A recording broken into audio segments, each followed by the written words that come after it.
Thank you very much, President Park, for taking this interview with the Vietnam Journal of Science and Technology. The very first question we would like to ask you is related to AI sovereignty. How does Korea conceptualize AI sovereignty in its national technology strategy, and what concrete policy objectives has the government set to achieve it, including NIPA's role in implementation? First of all, thank you for the opportunity to discuss South Korea's AI policy. The concept of AI sovereignty reflects the strategic direction that our government is pursuing in the field of artificial intelligence. In our view, the concept of AI sovereignty ultimately depends on how we understand the role and nature of AI itself. South Korea does not see AI simply as a technological tool. We view it as a transformative force capable of reshaping politics, society, culture, and industry. At the same time, AI is also regarded as a strategic asset for national security.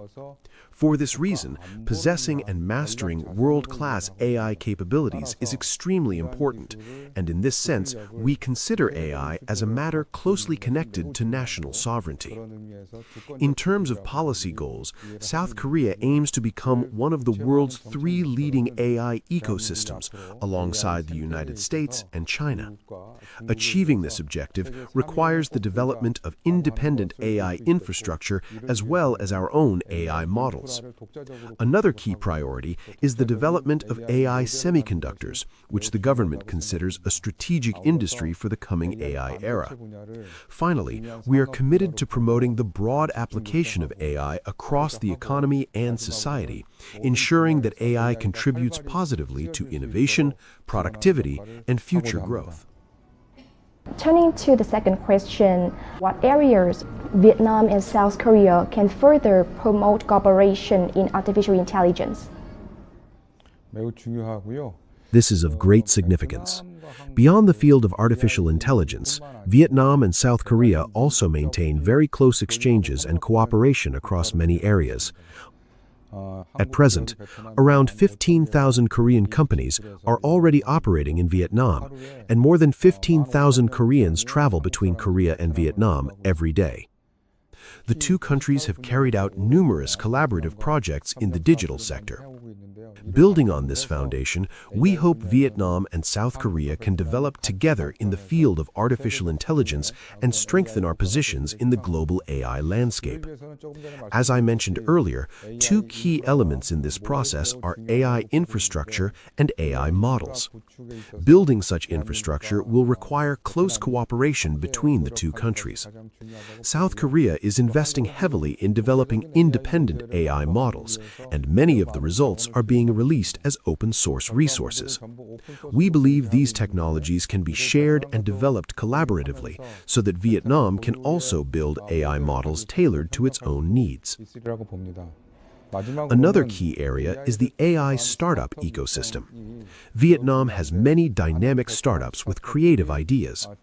By combining Korea's technological capabilities with Vietnam's entrepreneurial energy, we believe both countries can work together to support innovative enterprises and promote sustainable growth in the AI sector.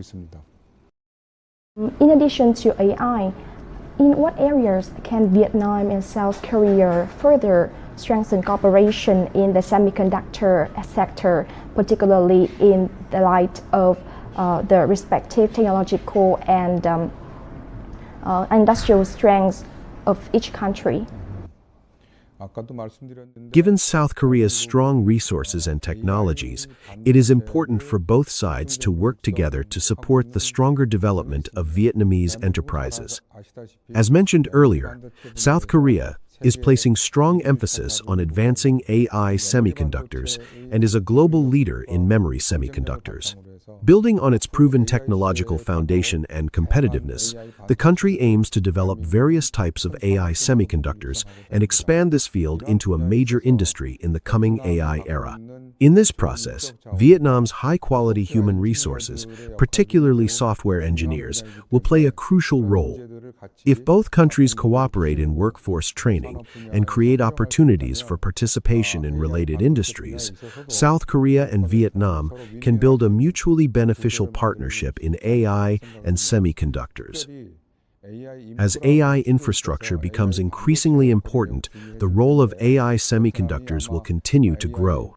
Vietnam plans to promote projects such as AI data centers in the near future. Closer cooperation with South Korean AI and semiconductor companies could strengthen Vietnam's AI infrastructure and create opportunities to develop its AI semiconductor capabilities. So in this new phase, could you share with us how the two countries can further advance concrete and practical cooperation in talent training and capacity building?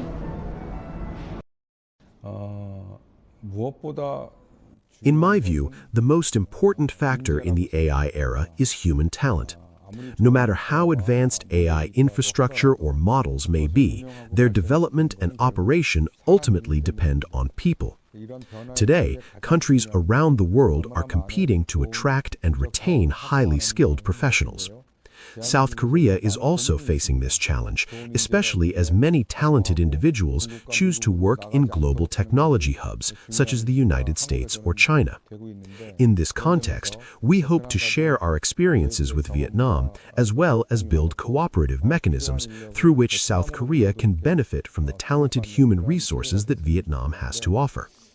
Through initiatives such as the K-Korea IT School program, research partnerships with Vietnamese universities, and the sharing of training resources and facilities, both countries can work together to develop highly skilled professionals in AI and digital technologies. There is a saying that only one outstanding individual can inspire and influence many others. For that reason, investing in human resources is perhaps the most important investment we can make for the future.